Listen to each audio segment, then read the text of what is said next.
Vamos agora utilizar uma linguagem mais próxima de quando trabalhamos com as funções.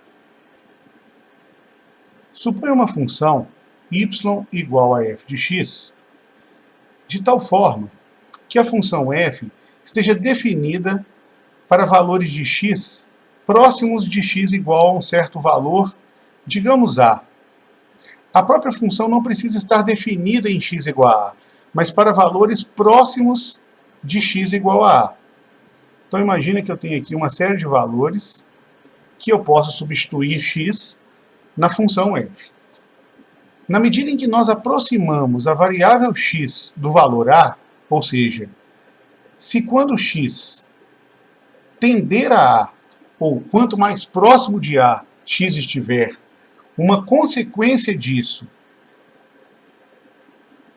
fora de que f de x se aproxima cada vez mais de um certo valor L, se existir um valor L que satisfaça essa condição, ou seja, quanto mais próximo de a x estiver, mais próximo de L estiver a variável y ou f de x, nós vamos dizer que L é o valor limite para f de x quando x tender a a. E para isso, utilizaremos uma linguagem específica e dizer que o limite de f de x quando x tende a a é igual a L. Então observe que L não é o valor correspondente a f de x, mas correspondente ao limite de f de x. Ou seja, f de x está tendendo a L, ou se aproximando cada vez mais deste valor L, na medida em que x se aproxima de a. Aplicando aqui um exemplo bastante intuitivo, vamos considerar aqui uma função f de x igual a x mais 1. Se nós fizermos x igual a 5, por exemplo, é evidente que f de 5, ou a imagem de x igual a 5, é igual a 6.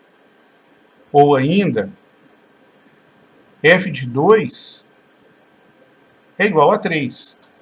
É bastante natural imaginarmos que essa função transforma um número no número mais 1. Agora, em vez de atribuir a x um valor específico, vamos imaginar que x se aproxima cada vez mais de um certo valor. Digamos que x se aproxima cada vez mais de 4. Ora, na medida em que x se aproxima de 4, ou quanto mais próximo de 4 x estiver, é claro que naturalmente a sua imagem vai se aproximar cada vez mais deste número somado a 1. Ou seja, f de x vai se aproximar como consequência de x tender a 4, f de x vai se aproximar cada vez mais de 5. Então, dizer que f de x se aproxima cada vez mais de 5, na medida em que x se aproxima de 4, ou seja, escrever isso de uma outra forma, usando linguagem própria de limite, é dizer que o limite de f de x, quando x tende a 4, é igual a 5. Ao escrever isso, nós estamos dizendo que f de x se aproxima cada vez mais de 5, na medida em que x se aproxima de 4.